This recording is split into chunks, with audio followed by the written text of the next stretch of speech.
안녕하세요. 라니 약사입니다. 우리 심장은 우리가 살아있는 동안은 단 한시도 쉬지 않고 일을 하죠. 제가 제 심장을 한번 만들어 봤는데 사람의 주먹 크기만 하다고 해요. 이 정도 되는 심장이 1분에 70회씩 펌프질을 하면서 5리터에 해당하는 혈액을 온 몸으로 공급하는 일을 합니다. 이렇게 많은 일을 하는 심장 역시 에너지와 산소를 충분히 공급받아야 하는데요. 이 역할을 하는 것은 심장 근육을 둘러싼 관상동맥입니다. 이 관상동맥의 가장 안쪽 내벽에는 내피세포가 둘러싸고 있는데 이 내피세포가 손상을 받는 경우에는 이 혈액 속에 혈소판이 활성화되면서 혈전이 생기게 됩니다. 그리고 이 혈전이 혈관의 70%를 막아서 심장 근육의 일부가 괴사되는 경우가 심근경색에 해당하죠. 심근경색증이 있는 경우에는 보통 심장을 쥐어짜는 것 같다, 혹은 심장이 싸하다, 가슴이 갑갑하고 숨이 쉬어지지가 않는다, 이렇게 말을 하는 경우도 많고요. 또 왼쪽 어깨부터 왼쪽 팔 안쪽으로 퍼져나가는 방사통을 호소하는 경우도 많습니다.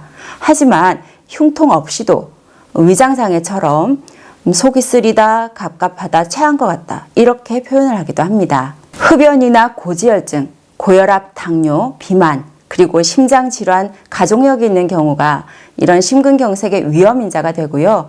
또 동맥경화증이 있는 경우에도 심혈관을 막을 확률이 높습니다. 우리나라 돌연사 원인 질환 1위인 심근경색.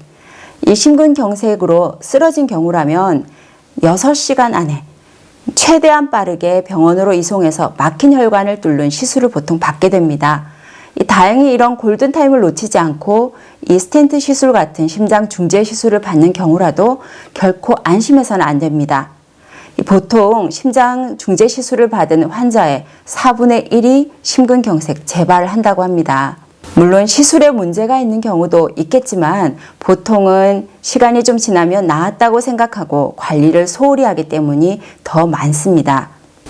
그런데 사실 이런 심장 중재 시술은 막힌 혈관만 뚫었을 뿐이지 원인을 해결하거나 병의 완치를 의미하는 것은 아닙니다.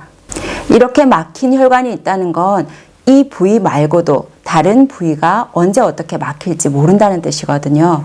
그래서 심근경색 재발을 막기 위해서 가장 중요한 점은 이 시술을 받은 후에 이 혈전 방지약 같은 약을 처방을 하게 되면 그 필요한 기간만큼은 그 약을 꼭 복용하셔야 합니다. 또 하나 간과하기 쉬운 것은 이 약과 함께 처방되는 콜레스테롤 약을 중간에 임의로 중단하는 경우도 많은데요. 심근경색을 예방하는 경우라면 기름진 음식과 육류를 피하고 양질의 오메가3를 섭취하는 것이 도움이 되지만 시술을 받은 후에 재발을 방지하기 위해서는 이런 식이 조절과 영양요법만으로는 부족합니다. 대한지질동맥경화학회에서는 이런 심장중재 시술을 받은 환자들을 심근경색 발생의 초고위험군으로 두고 있습니다.